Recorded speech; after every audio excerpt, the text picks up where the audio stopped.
Assalamu alaikum. Wa alaikum salam, my son. Why are you angry like that? Tell me. I'm sick.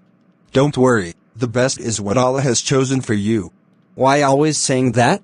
Because the Messenger of Allah, may Allah bless him and grant him peace, said, "How amazing is the believer's affair, for his whole affair is good, and that is not for anyone except the believer. If good befalls him, he gives thanks and it is good for him, and if calamity befalls him he is patient and it is good for him." Narrated by Muslim. The best is what Allah has chosen for you. Once upon a time, there was a certain king and his minister living in a small village. One day, the king was eating fruits in front of him, and while eating the fruit, a knife cut his hands, and the minister said to him, "The best is what Allah has chosen for you."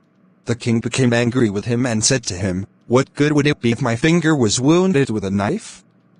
He ordered the soldiers to imprison the minister in prison, and for him to strip himself of his position.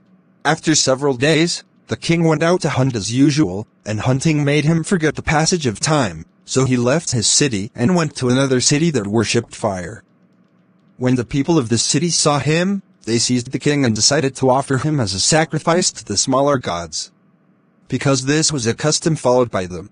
When they stripped him of his clothes and were about to kill him and present them to the smaller gods, they found that his finger was injured and unhealthy. They considered that this wound on his hands was a defect, and that he was therefore not fit to be presented to the smaller gods, so they decided not to present him to the smaller gods. At this time, the king remembered the words of his minister, "The good is what Allah has chosen for you."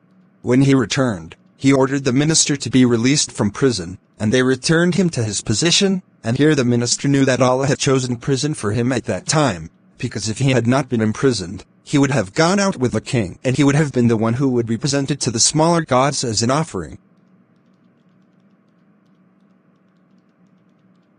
Thank you, my father. The best is what Allah has chosen for me as a Muslim.